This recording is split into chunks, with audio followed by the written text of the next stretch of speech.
تیسرا ہے قرآنی تفاسیر کے مناہج پر بھی آپ اپنا تھیسس کر سکتے ہیں. کوئی ایک تفسیر اٹھائیے آپ، تفہیم القرآن ہو جائے، ضیاء القرآن ہو جائے، تبیان القرآن ہو جائے، تیسیر القرآن ہو جائے، فہم القرآن ہو جائے، تفسیر ماجدی ہو جائے، ٹھیک ہے. تو آپ ان میں سے کوئی ایک تفسیر لیں اور اس تفسیر کے منہج پر آپ اپنا تھیسس بنا رہے ہیں.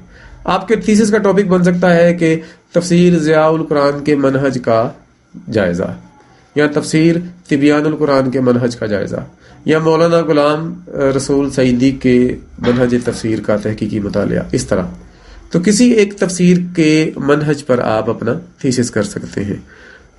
یہ میں MPhil کی سطح کی بات کر رہا ہوں. دوسری چیز یہ ہے کہ آپ دو مختلف تفاسیر کے منہج کا آپس میں تقابل بھی کر سکتے ہیں. جو قرآنک کومنٹری میں ایک کومنٹیٹر کی اپروچ ہے، ضروری نہیں کہ دوسرے کومنٹیٹر کی بھی وہی اپروچ ہوگی، تو دونوں کی اپروچز میں ڈفرنس ہوگا. So that difference will create a new way of research for any research who is supposed to be performed at MPhil level. تو اس وقت ضروری یہ ہے کہ ایک ریسرچر کو، اسٹوڈنٹ کو کم از کم یہ ضرور پتا ہو کہ میں جن دو تفسیروں کے منہج تفسیر کو کمپیئر کر رہا ہوں ان میں بنیادی فرق کیا ہے. آپ کا سپروائزر سب سے پہلے آپ سے یہ پوچھے گا کہ آپ نے تقابل کس چیز کا کرنا ہے. تو اگر وہ تفسیریں تھوڑی بہت پڑھی ہوں گی تو ہی تقابل کرنا ممکن ہوگا. تو آپ قرآن تفاسیر کے مناہج پر بھی سینکڑوں موضوع بن سکتے ہیں تھیسس کے ٹاپک کے یہاں پر، کہ فلاں تفسیر کا منہج، یا فلاں مفسر کا منہج، یا فلاں مفسر کے منہج کا تقابلی مطالعہ. اس طرح بھی ہو سکتا ہے. اسی طریقے سے قرآنک سٹڈیز کے اندر چوتھی چیز آتی ہے تفسیری روایات کی تحقیق. تفسیری روایات کی تحقیق میں آپ کوئی ایک تفسیر لے لیں اور آپ کا موضوع بنے گا جی فلاں تفسیر میں مذکور تفسیری روایات کا تحقیقی مطالعہ. میرے ایک دوست ہیں، انہوں نے ریسنٹلی PhD مکمل کی ہے ہائی ٹیک یونیورسٹی سے. ان کے PhD کے تھیسس کا ٹاپک تھا تفسیر ابن کثیر میں حضرت ابو ہریرہ کی روایات کا تحقیقی مطالعہ. تو تفسیر ابن کثیر میں ابو ہریرہ کے علاوہ عبداللہ بن عباس کی بھی ہوں گی، عبداللہ بن مسعود کی بھی ہوں گی، عبداللہ بن عمر کی بھی ہوں گی، حضرت عائشہ کی بھی ہوں گی، اور بھی لوگوں کی ہوں گی. تو اگر ایک شخص نے تفسیر ابن کثیر میں حضرت ابو ہریرہ کی روایات پر PhD کا تھیسس کر لیا ہے، تو کیا کوئی اور تفسیر ابن کثیر میں عبداللہ بن عباس، عبداللہ بن عمر، عبداللہ بن مسعود وغیرہ، حضرت عائشہ وغیرہ کی روایات پر تھیسس نہیں کر سکتا؟ کر سکتا ہے.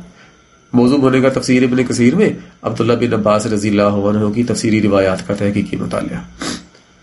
تو یہاں پر ایک تفسیر میں اگر 5 صحابی ہیں جن کی روایات بہت زیادہ ہیں، تو سوچیں 1400 سالوں میں مسلمانوں نے کتنی تفسیریں لکھی ہیں. تو ان تفاسیر کے اندر جتنی روایات ہیں ان کا تحقیقی مطالعہ ہو سکتا ہے. یہ بہت زبردست موضوع بنے گا. اسی بہانے آپ ایک تو پوری کی پوری تفسیر پڑھ لو گے، اور اسی بہانے آپ جو تفسیری روایات ہیں، حدیث ہے، آپ ان کی جب سند اور ان کے متن کی آپ جانچ پڑتال کرو گے تو آپ اصول حدیث پہ بھی آپ کی ایک اچھی خاصی گرپ ہو جائے گی. تو ٹاپک یہاں بھی بن سکتا ہے.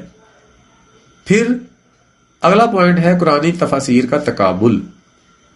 دو تفسیروں کا آپس میں تقابل کر دیں. تقابل کس حوالے سے کرنا ہے؟ کلامی مباحث کے حوالے سے کر لیں، فقہی مباحث کے حوالے سے کر لیں. کلامی مباحث میں آ جائے گا وحدت الوجود کا مسئلہ آ جائے گا، اللہ تعالیٰ کی ذات اور صفات کا مسئلہ آ جائے گا، جتنے مغیبات ہیں جنت، جہنم، فرشتے وغیرہ، ان کا مسئلہ آ جائے گا، معجزات کے مباحث آ جائیں گے. تو کلامی مباحث کو اگر آپ جوڑیں تو آپ کے 4-5 چیپٹر بن جاتے ہیں. ایک چیپٹر معجزات کو دے دیں، ایک اللہ کی ذات اور صفات کو دے دیں، ایک مسائل نبوت اور وحی کو دے دیں، ایک معجزات کو دے دیں، ایک جنت اور جہنم اور فرشتوں کو دے دیں. 4-5 ہی تھیسس کے چیپٹر ہوتے ہیں. تو 4-5 چیپٹر بنائیں اور ایک تفسیر کی روشنی میں یا دو تفاسیر کو آپس میں تقابل کرنے کی روشنی میں یہ کام کر دیں آپ. کلامی مباحث کے بعد فقہی مباحث آ جاتے ہیں. فقہی مباحث میں تو آپ کو پتہ ہے فقہ ہماری کتنی بڑی ہے. اس میں تجارت ہے، اس میں معیشت ہے، اس میں معاشرت ہے، اس میں آئلی نظام زندگی ہے، اس میں سوشل لائف ہے، اس میں اکنامیکل لائف ہے، اس میں پولیٹیکل لائف ہے، ایجوکیشنل لائف ہے، اس میں لیجسلیشن کی چیزیں ہیں، اس میں وارفیئر کے ایشوز ہیں. بہت ساری چیزیں ہیں جن کو ہماری اسلامک فقہ ڈیل کرتی ہے.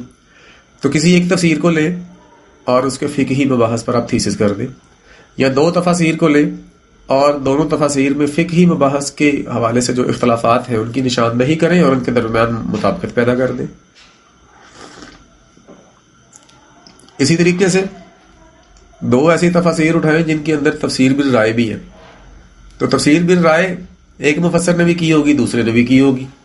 تو دونوں کی جو آراء ہے تفسیر کے حوالے سے، ان آراء کا آپس میں تقابل کر دیں. یعنی Quranic studies is such a subject you can drive thousands of topics.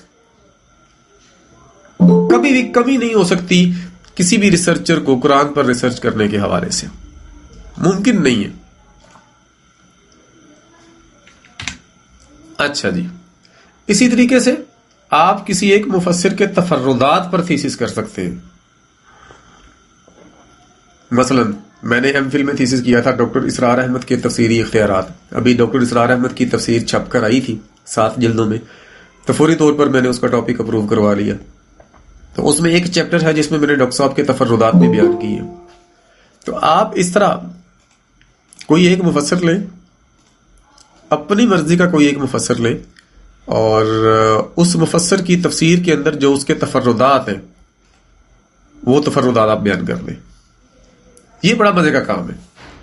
آپ کیسے یہ کوئی اور اسکرین شیئرنگ کر رہے ہیں، آپ کی نظر نہیں آ رہی؟ اچھا بھائی، کوئی ساتھی اسکرین شیئر نہ کرے کیونکہ اسکرین میں شیئر کر رہا ہوں. حافظ عتیق صاحب، آپ کی اسکرین شیئر ہو رہی ہے، کائنڈلی اپنی اسکرین کو سٹاپ کریں.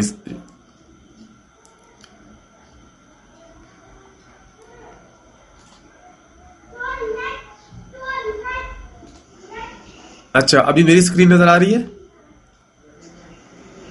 جی نظر آ رہی ہے. تو کسی ایک مفسر کے تفردات آپ بیان کر دیں. جی، آپ کے تھیسس کا موضوع بن جائے گا سید ابو العلا مودودی کے تفسیری تفردات. آپ کا موضوع بنے گا پیر سید کرم شاہ الازہری کے تفسیری تفردات. آپ کا موضوع بنے گا مولانا غلام رسول سعیدی کے تفسیری تفردات. کسی بھی مفسر کا نام لکھے، آگے اس کے تفردات لکھے، اور موضوع آپ کا بن جائے گا. اب ایک اور چیز ہے حل مشکلات القرآن. قرآن مجید کی بعض آیات آپس میں کانٹراڈکٹری نظر آتی ہیں. مثلا ایک جگہ اللہ نے لکھا ہے کہ میں نے کائنات کو 4 دن میں پیدا کیا، ایک جگہ لکھا گیا ہے کہ اللہ تعالیٰ نے کائنات کو 6 دن میں پیدا کیا.